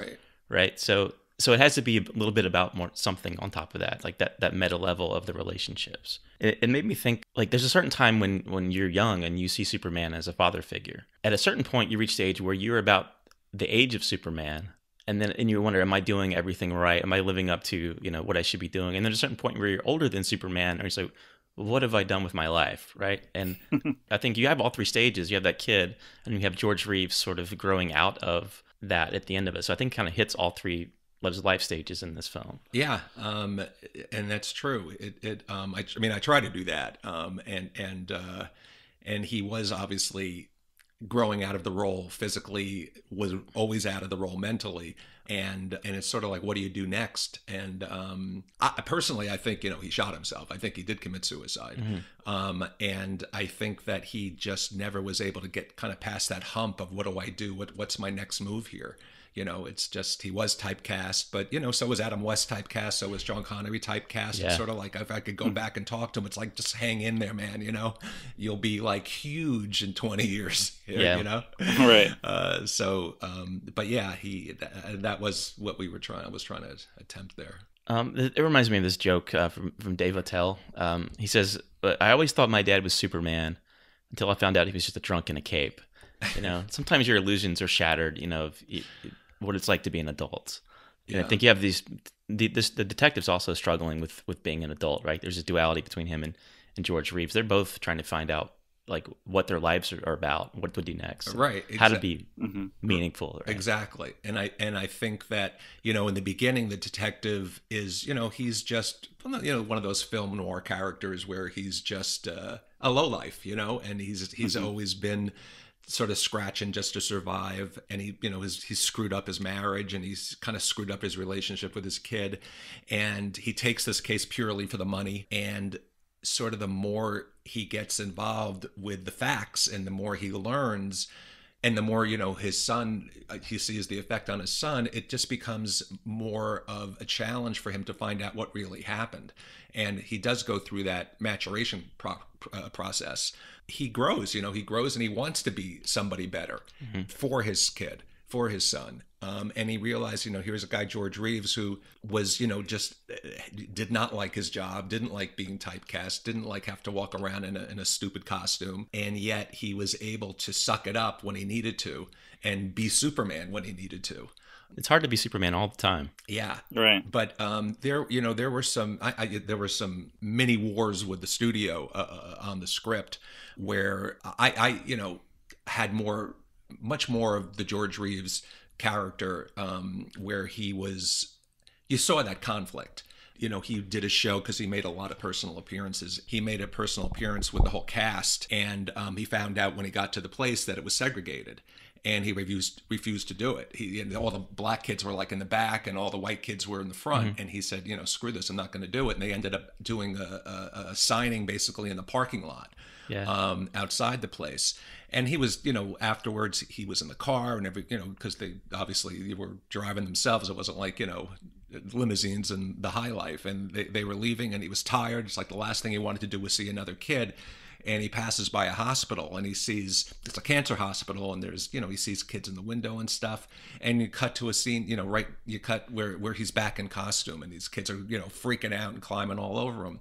And to me, that's what it was about, him being a real hero. It wasn't about being Superman hero. It was being a real hero, recognizing the effect he had.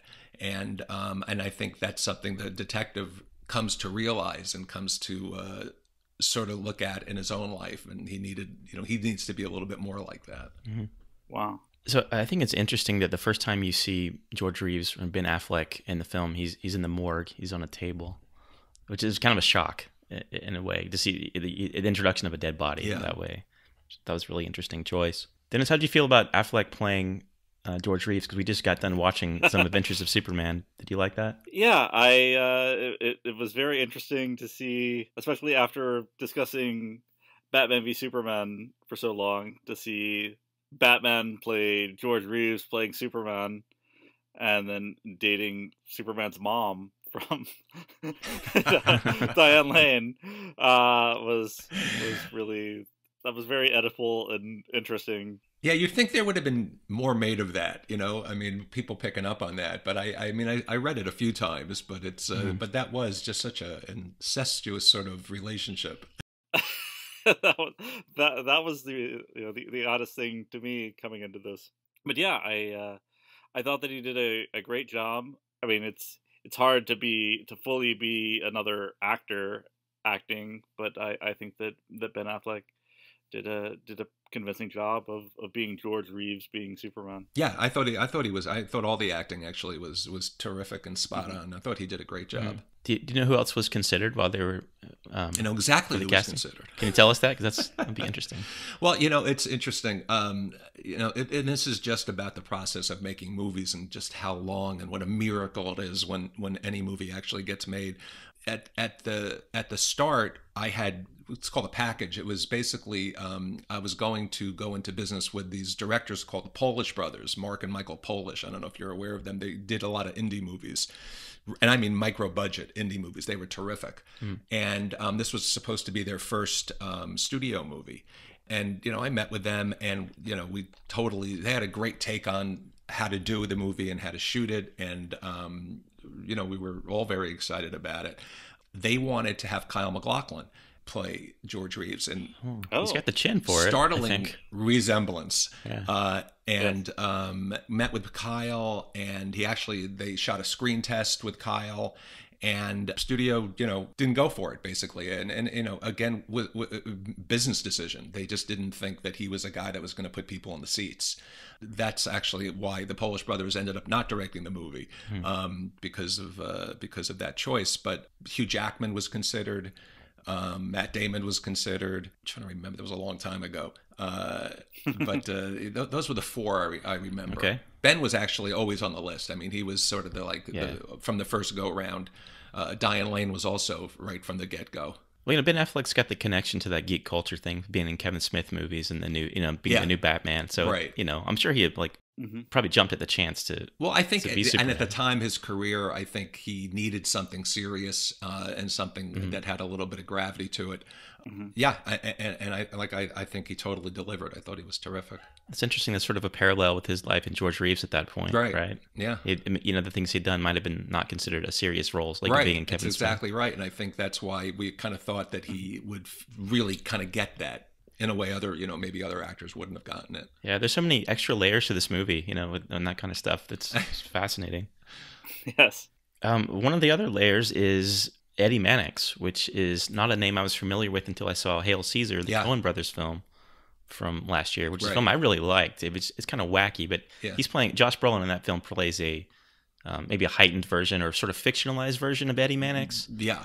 And he's maybe not the hero of that movie, but he's the protagonist, I would say. Right. Like he's really put upon and trying to hold everything together. Eddie was never the president of a studio like Josh Brolin played in the movie. He was called the fixer. He was sort of like the guy that dealt with the problems, which is Josh Brolin did that, but I think he did it in a more elevated role. I don't know. These people are long dead, and it's just from reference and research from what I had to do and read. But this was I wouldn't say mob guy necessarily, but sort of close to that. He was involved in a lot of shady things and a lot of people's deaths and that were never explained quite right, including his wife, including an ex-wife of his. So yeah, he was a tough guy. From everything I've read, every account I've ever read, he was a tough guy. He did have an open marriage, with his wife. And that's just one of the theories, is that when George Reeves ended up leaving her, Tony Mannix, and ended up with Lenora Lemon, that Tony was just so devastated by it that Eddie put a hit on him. I mean, that's one of the sort of theories that's been around forever.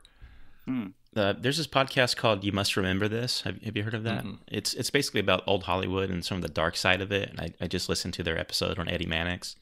And if half of the stuff that is believed about him is true, he's a very bad guy. Yeah. That's what I've read too.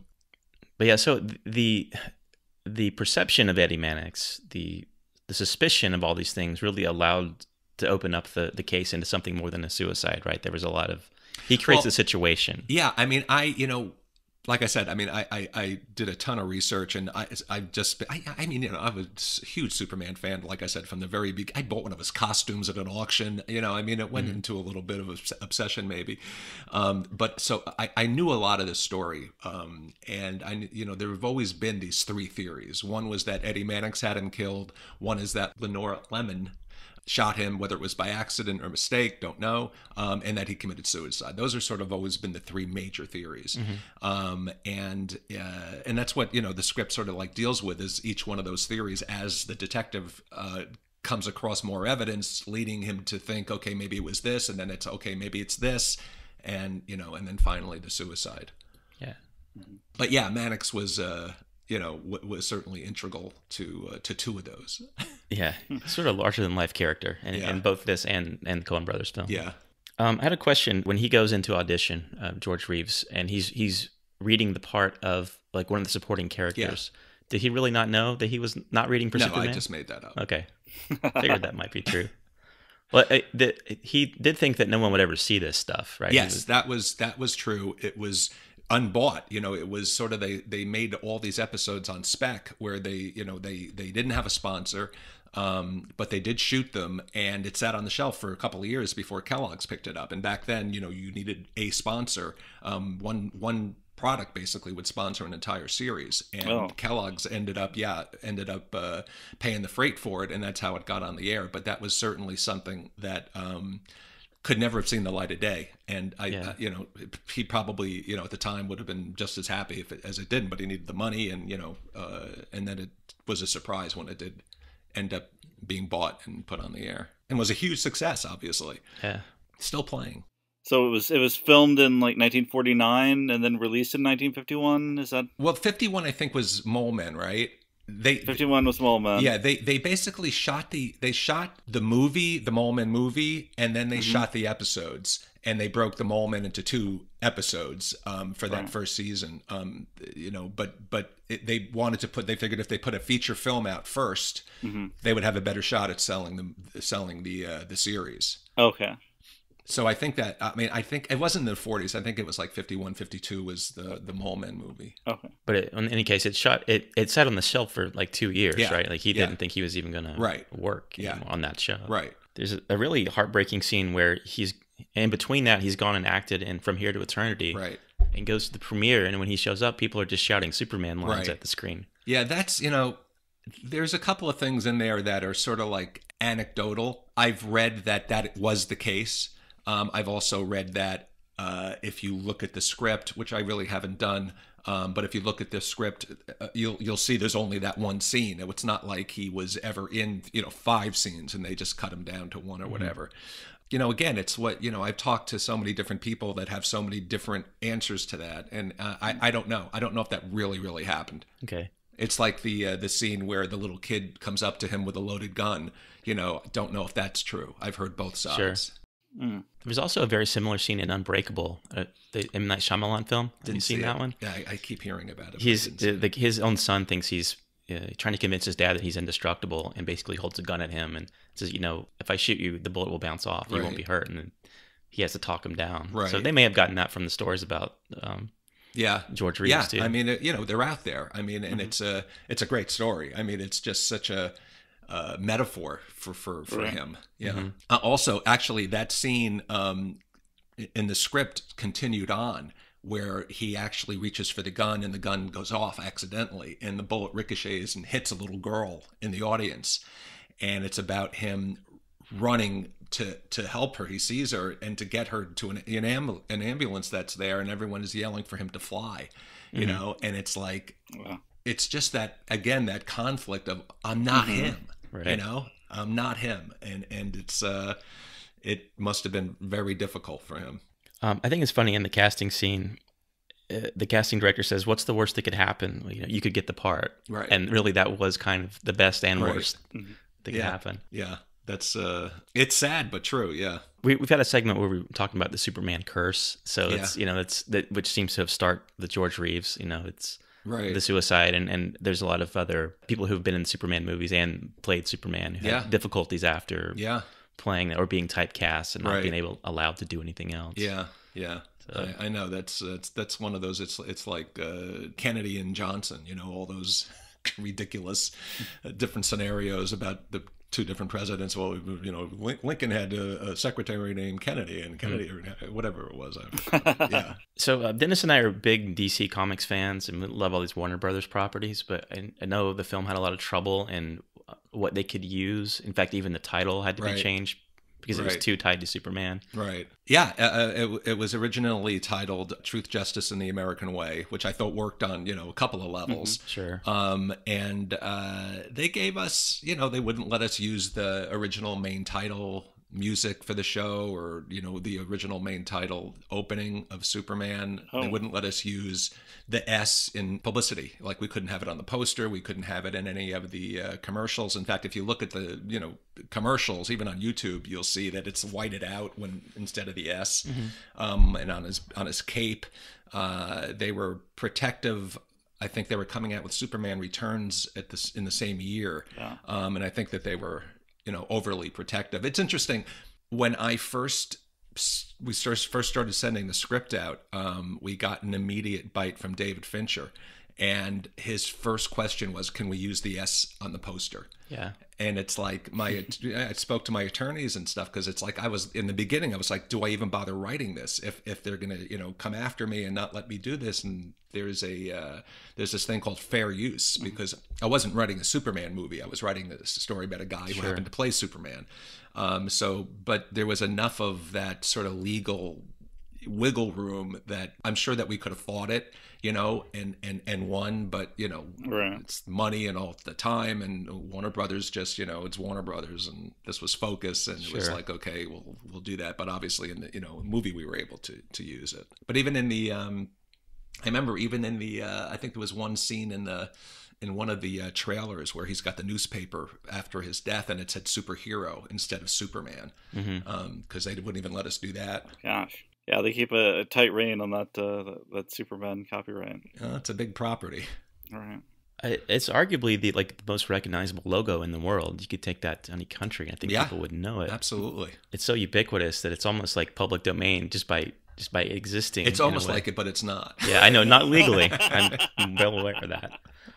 I see that logo often in like small businesses that Warner Brothers probably not going to go attack them, but like there's a super subs shop down the street that uses the Superman logo. Right. I've seen plumbing trucks using the Superman logo. It's like people I really identify with it. Right. But it's funny that really the hook of the movie, it's the tragedy of what happened to the actor that played Superman. You can't in the marketing use Superman. It's such a it's much of a really difficult way.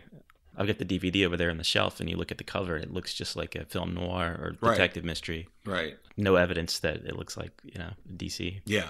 Which I don't think was ever the point. I don't think we were ever trying to steal from them or make people think that we were a Superman movie. I mean, right. Yeah.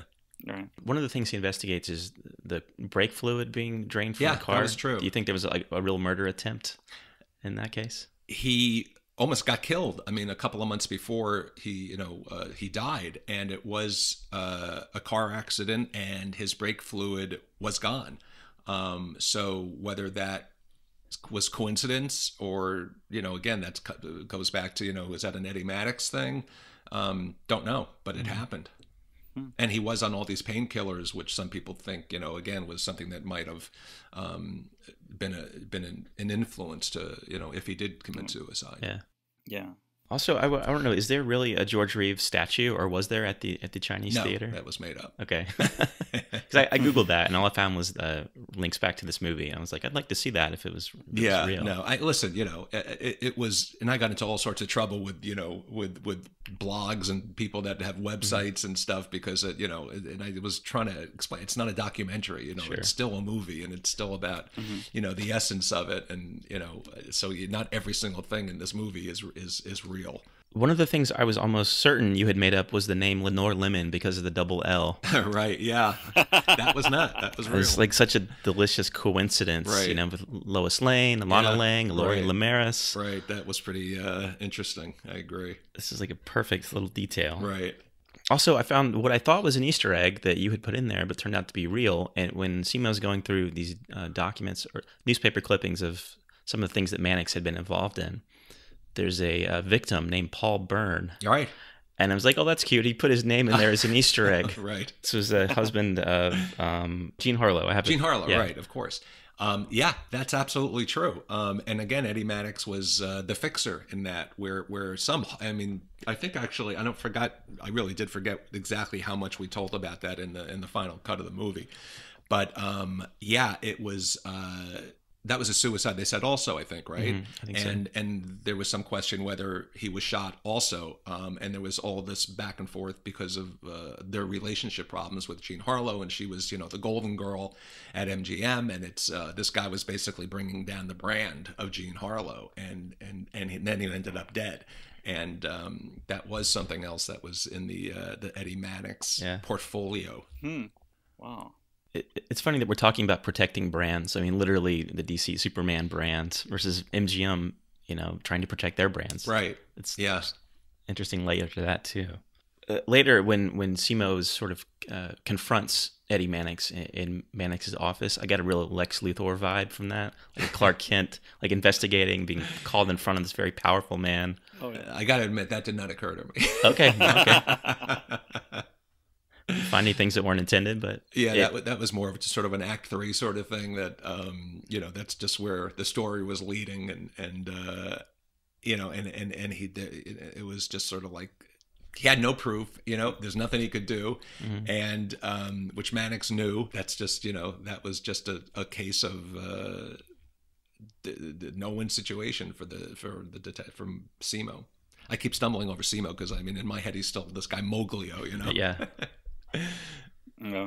But that's often a situation that occurs in Superman comics where Clark Kent or Superman's trying to pin something on Lex Luthor, and Luthor's covered his tracks so well, right? And Superman's not really a cop, he knows Luthor's up to something bad, but he can't quite pin it on him. But also, in this particular story, we don't know for sure, and ends up that Simo changes his mind, at the end. So it's we couldn't really say that I know that you did this, because he really doesn't know. Yeah. He just sort of is acting out and believes that at the moment. So so that it was tricky to play that, because I did want it to sort of like make every theory sort of be plausible, and then turn out, well, here's some more information that that you don't know yet. So now what do you think? Yeah, more sort of like that. Yeah, it's an interesting path that we go on in the movie. From thinking from the police saying it's a suicide to Simo not believing that and believing it's a murder and investigating it as a murder, and then at the end kind of coming back full circle to, well, maybe it was a suicide. Did you think at the end? Do you think that he thought it was suicide? I was sort of in the ambiguity camp. I couldn't. Right. You weren't sure what he thought? Mm-hmm. Yeah. Well, it's interesting. That's what I wanted. I wanted it to be up in the air, and I wanted people to go back and say, okay, what do you think happened? Without being definitive. Focus was sort of adamant at the beginning that we have to have an ending. It has to be something. But I'm glad that they backed off that, because, you can't. There is no ending. Yeah. It's an unsolved mystery. Right. It really is. There's, lots of evidence, but everybody's dead. They're not going to find anything else new. And there's a lot of evidence pointing to each theory that you can make a case for. But dead is dead. Yeah. People really hate an unsolved mystery. We're just so conditioned to get the answer at the end. Like, right. The writer's giving you all the clues. Sometimes you figure it out way before the third act. Right. And right. So I'm sure people walked out of the theater were angry, not knowing the definitive story. But you don't know. I don't know. No, Nobody knows. I couldn't say. And for me, it was sort of like the guy got back with his kid, which was, really what it was about, and so that had a conclusion to it. Yeah, but he would have loved to have been able to take back to his kid, no, Superman was killed by the bad guys, right? Because I still going back to this kid thing, because I didn't have an experience like that when I was young, where someone I admired, killed themselves or died. The closest thing we have is like Kurt Cobain when I was like 15, and that was shocking. We didn't know how to deal with that.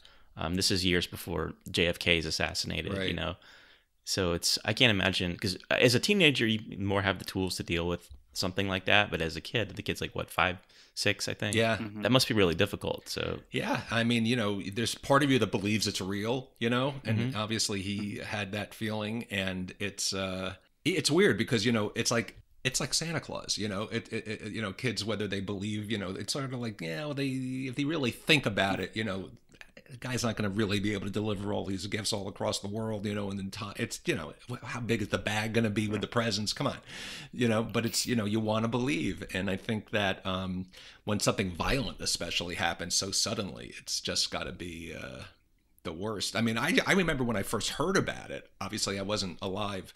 Yeah, I was alive. I was 2 when he died. But when I first sort of, because I used to watch, I didn't know the actor, I didn't know anything about that. And then, you know, it just sort of becomes part of the things, you know, when you're kids, you find out, and you find out that he died, and it was like, you know, I was like, whoa, you know, I had a hard time, you know, dealing with it even then. Yeah, I bet. So there's, you have to believe, or you want to be hopeful at the end that he's able to repair that relationship, that he's able to be the dad that the kid was watching on TV, right? I think exactly. Yeah. I mean, I think, you know, he's dressed up. He's, you know, he's not drunk. You know, he's clearly, the kid clearly sees a little bit of a change, you know, and doesn't run back into the house. So I think that's definitely a hopeful ending as far as the two of them go. Yeah, you really got to have that at the end. I mean, Dennis and I are, you know, nearly 40, and there's still this 5 or 6 year old kid in us that believes in Superman, right? Right. And that's part of the reason we're doing this podcast. We've spent a lot of time talking about what Superman means to many generations. Yeah. And he's still my favorite Superman. I mean, there's, you know, I've certainly seen all the incarnations, and, you know, just as, boy, especially for impact, you know, I just think that back then, you know, when you just had the 3 channels and stuff, and, you know, I mean, everybody watched this guy, you know, and he used to draw huge crowds, you know, and it just, he still is like, you know, if I see it, I will stop and watch it. Sure. Yeah. Well, there's barely been a time since I've been alive where Superman hasn't been in a TV or movie in some incarnation. Right. So it's, you know, even though we don't really like the most recent incarnation of Superman, you know, we're still hopeful. And, you know, I'm sure Dennis is sharing this stuff with his kid, who's a few years old at this point. Yeah, I felt that way, you know, with James Bond for a while after Sean Connery left the role, and I just, you know, had no use for anybody, including Roger Moore. I had no use for Pierce Brosnan, and then I just figured, okay, it's never going to have that sort of magic for me. And then Daniel Craig came up, and I just thought he kicked ass, and I was like totally into it. So, you know, hopefully, they'll figure it out. Sometimes it gets lost for a while, but it usually finds its way back to where it's supposed to be. It's so tough with Superman, though, because, you know, he's super, you know, it's like the only thing that hurts him is this kryptonite, and it's like, how do you use that? And it's they haven't figured it out yet, as far as I'm concerned. So that's why, you know, it was always in the TV show, it was always about saving his friends, you know, and those kind of personal stories, which, you know, it didn't matter how you know, how super he was, because it wasn't about beating up people, you know, it was about just getting there in time or figuring something out. There was just more to it. All right, Paul. Well, we want to thank you for joining us and talking about Hollywoodland, and appreciate you coming on our first episode. It was fun. Yes, thank you very much. You're welcome. So, thank you very much. Okay. Thanks for listening to the first episode of DC Legacy Filmcast. DC Legacy Filmcast is a production of Halftone Audio. The show is produced and edited by me, Chris Ayers. You can find us online at dclegacyfilmcast.com, on Twitter at DC Legacy Films, and on Facebook, Instagram, and YouTube by searching for DC Legacy Filmcast. You can follow my personal Twitter at Chris A. Creative and my website at chrisayerscreative.com. You can find Dennis's website at comicbooklibrariansupreme.tumblr.com, where he catalogs the strange world of comics and his day job as a librarian.